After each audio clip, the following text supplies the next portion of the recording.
আচ্ছা, আমি চলে আসলাম অনলাইন কম্পাইলারে। আমরা প্রাইম নাম্বার বের করা শিখব। একটা ইনপুট নেব কিবোর্ড থেকে, যেটার মাধ্যমে সংখ্যাটা প্রাইম হবে কি প্রাইম হবে না। যদি প্রাইম হয় তাহলে আমাদের আউটপুটে ট্রু দিবে, আর যদি প্রাইম না হয় তাহলে আউটপুটে আমাদের ফলস দেবে। এ নিয়ে একটা পাইথন প্রোগ্রাম তৈরি করব। দেখেন, যেহেতু আমাদের ফাংশন নিয়ে তৃতীয় পর্বে ফাংশন নিয়েই মূলত সব প্রবলেম সলভ করা হয়, তাই ফাংশন দিয়েই করে দিচ্ছি। ফাংশন লেখার জন্য প্রথমে শুরুতে আমাদের ডিপকে কল করতে হয়। এরপর প্রাইম নাম্বার যেহেতু বের করবো, তাই আমি প্রাইম নামে একটা ফাংশন নিয়ে নিচ্ছি।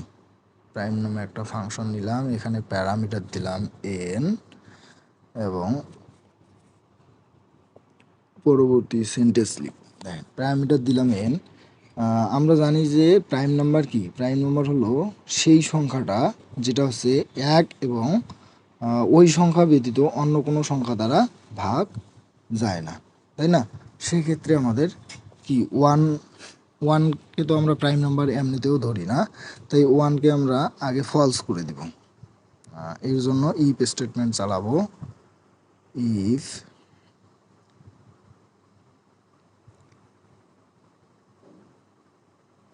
n ইকুয়াল 1, এটা যদি আমাদের আসে তাহলে আমরা আউটপুটে রিটার্ন পাঠাবো ফলস।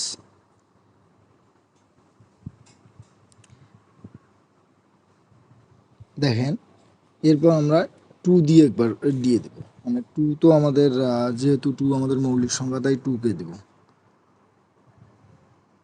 আর আমরা পুরো প্রোগ্রামটা ইলিফ আর ইলস স্টেটমেন্টের দ্বারা সলভ করব, তাই আমরা ইফ নিছি, এবার ইলিফ নিব। ইলিফের মধ্যে রাখবো এন ইকুয়াল, যদি আমার 2 দাঁড়ায় সেক্ষেত্রে আউটপুটে কি দেবে? রিটার্ন করবে ট্রু, সরি ফলস হয়ে গেছে, ট্রু, রিটার্ন করবে ট্রু। এবার দেখেন, তাহলে এবার ইলস স্টেটমেন্ট চালাবো।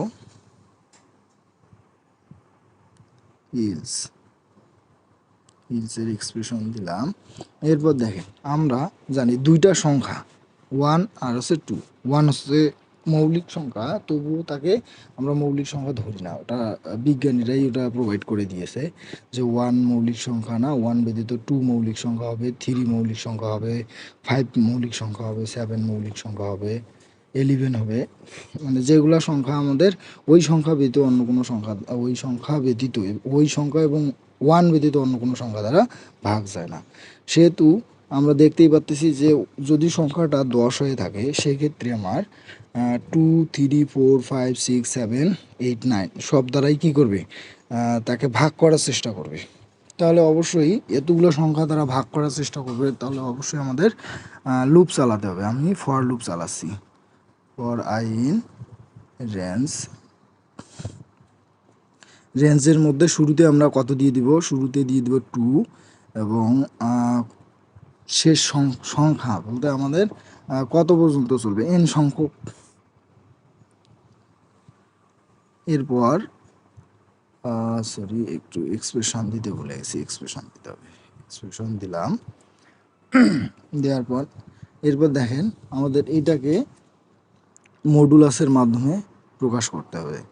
এর জন্য আবার ইফ স্টেটমেন্টকে কল করব।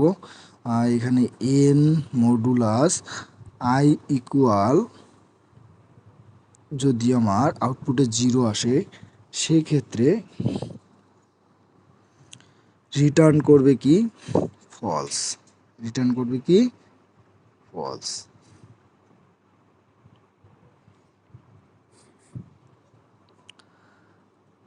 আদারওয়াইজ রিটার্ন করবে ট্রু।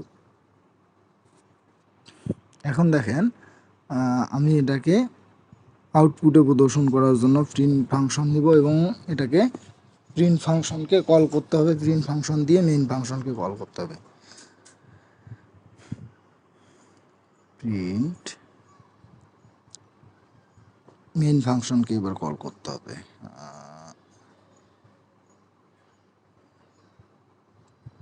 আচ্ছা, আমি একটা ইয়ে নিয়ে নেই,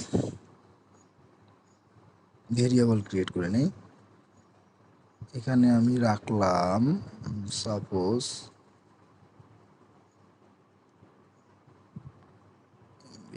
নাম্বার নামে একটা আমি ভেরিয়েবল ক্রিয়েট করে নিই।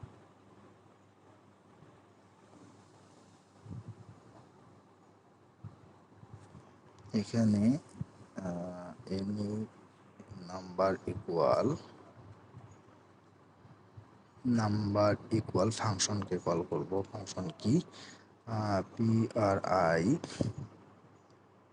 M prime. এখানে আমি ডেটা ইনপুট দেব। ইনপুট দেওয়ার জন্য কি করতে হয়? ডেটা টাইপ নিতে হয়, ফাংশন নিতে হয়, এরপর কি করতে হয়? ইনপুট নেওয়ার জন্য ইনপুট ফাংশনকে কল করতে হয়। এরপর এর ভিতরে কোটেশনের ভিতরে আমরা কি একটা ডিসপ্লেতে প্রদর্শন করার জন্য একটা কি নেই, টেক্সট নেই, যেমন enter the value. It's okay.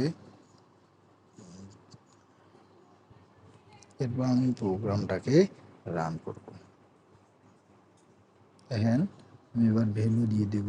শুরুতে আমি কত দিব?